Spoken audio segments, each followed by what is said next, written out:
am delighted to be joined by Lucas from Holding Absence. Mate, this is so exciting to me because I only see what happens in the UK now. Now I live over in LA. Yeah. I only get to kind of see what's happening through the eyes and ears of everyone else. So it's been a really exciting period this last sort of 18 months, 2 years, to see people excited about a bunch of bands, and your band's very much at the heart of that. What's it like? What's this scene like? Do you feel like it feels like there's like every couple of years there's a real movement of bands, and with yourselves and Loathe and all these kind of bands popping off at the minute? Do you feel like something exciting is going down in England at the moment, or in the UK at the moment? Yeah, Britain as a whole, yeah, dude. Well, that's the thing, man, is like, you know, I was just obviously watching the stream like a couple of minutes ago, and somebody mentioned Lower Than Atlantis, and you said about how, like, you know, there was this wave of like brilliant kind of UK bands at that period, you know, and like, I think being a British musician, you've got this like sense of pride because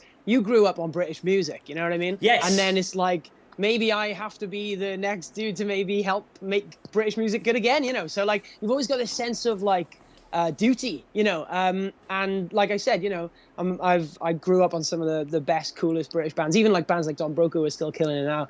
And yeah, man, like you said, at the moment specifically, there is like just like a buzz in the air, you know, bands like Wargasm, Boston Manor, you know, there's like a lot of bands that I like to think would be able to smash it wherever they were from, but they're British, you know what I mean? Yeah. And that's the coolest thing, yeah. I know that we as an island, like all of the bands from those eras are kind of all friends with each other as well, but it's interesting that you picked up on what we were talking about with the bands beforehand, because that's something I definitely wanted to ask you about, because the thing is, like, I was a journalist through that whole time, right? Yeah, of course, yeah. I didn't have that fan perspective of it, but when I heard Holding Absence, when I heard your last record, I was like, I can tell the bands that these guys grew up loving, like but like that's a beautiful thing, man. Like, is that, am I right when I say it really feels like those are the bands that meant something to you when you were starting a band or thinking about starting a band before you started Holding Absence?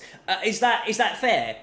Yeah, for sure. And I think you know, I think it's important for musicians to wear their kind of influences on their sleeve, you know, and like in Would You Believe Chino from Deftones tweeted about Loathe, and it's like, you know, they'll probably go back to him because they do kind of sound like Loathe, like Deftones, sorry. Yeah. So, you know, there is that sense of like, it's not a bad, you know, you shouldn't be like ashamed of having notable inspiration, you know. And I think another big thing as well is the fact that, like, you know, we're not just a British band, we're a Welsh band. We grew up in this little nook of the UK scene, surrounded by Funeral for a Friend, Bullet for My Valentine, The Blackout, Kids in Glass Houses, Skin Dread. Like, you know what I mean? And like, there's this sense of just like, you know, we had to kind of sound something like those kind of bands because like it was all we knew growing up, really, being in the valleys specifically, you know. What part of Wales are you from? Forgive my ignorance, because like I dated a girl from Bridgend. So I know rural Wales. Yeah. So I'm from Pontypridd. Most of us are from Pontypridd, and it's a town famous for Tom Jones and the Lost Prophets. So as long as we sit somewhere in the middle of those two.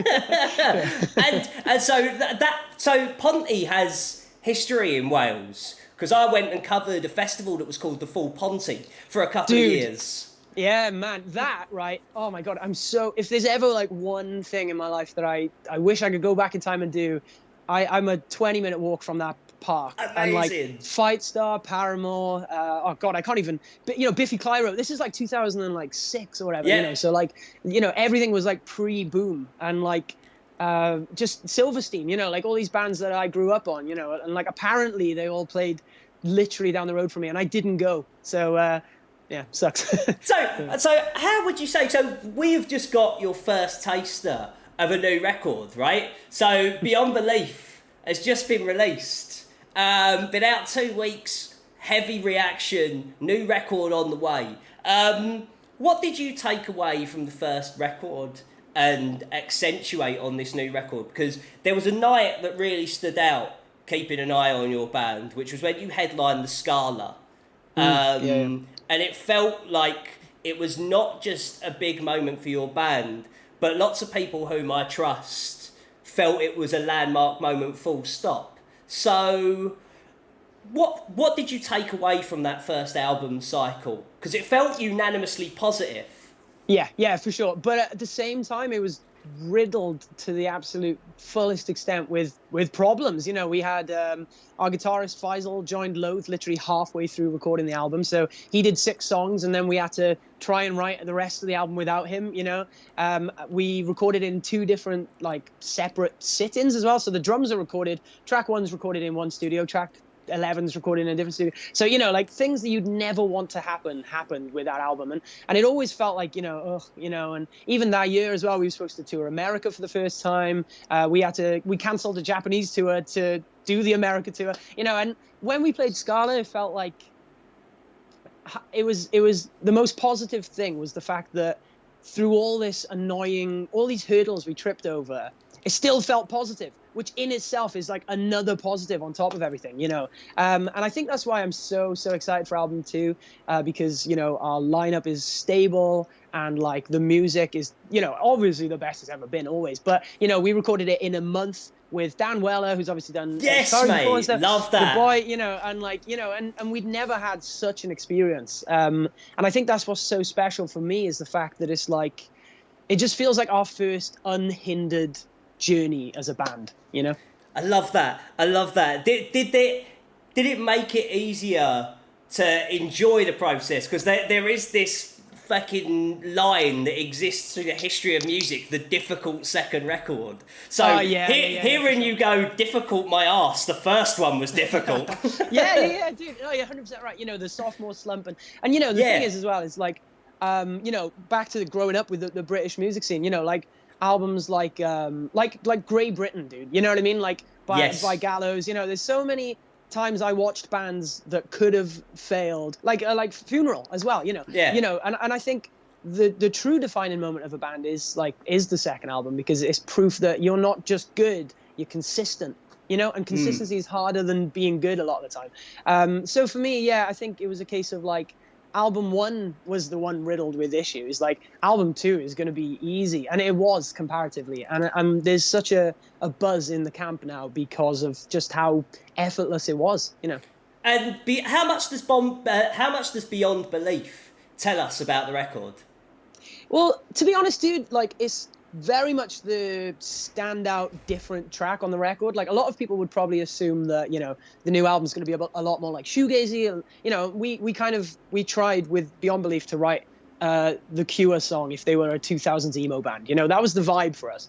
But the rest of the album has still got everything we've ever done before, and we just felt like going from black and white to color as well. That was such a bombastic change. It was like, how do we pull that off, and it's like, we'll release the most bombastic song, so that was kind of why we chose Beyond Belief as like the first one. But there's a lot of old school kind of boppy catchy tunes, lots of emotional epic tracks as well, so there's a whole lot of everything on this new album. How much of Lucas do we get on this record? Because when you say emotional, like you've got your whole life to write your debut record, right? It's usually a snapshot of like an overwhelmingly massive period of time, whereas now you're in the race. For sure. Yeah. Very good question, dude. For me, I think there was pressure with the first album, and the second album allowed me this sense of like artistry and like kind of poetry really amongst my lyrics and my kind of thoughts, because like I said, with the first one, there was pressure to do well. You got to jump through hoops, and hope to live up to expectations. And there is this constant, like you said, it's your whole life leading up to this point. And to some people, that sounds like, that means I've got 22 years of build-up. But to me, it felt like 22 years of expectations, Whereas with this one, I had such freedom in comparison. And I know I keep saying that, but it really just allowed me to be a far more like fluid lyricist and a vocalist, Like when you talk about freedom a lot, I don't usually say behind the scenes stuff, but you're managed by one of the finest humans that I know, so it would be remiss of me to not point out that it's a Funeral for a Friend's drummer who is your manager. Do you find having someone like that being the person that supports you it gives having an artist be your manager, does that add an extra ounce of that freedom when it's like, this is creativity, this isn't finding a formula so that we can sell cornflakes, like this is artistry.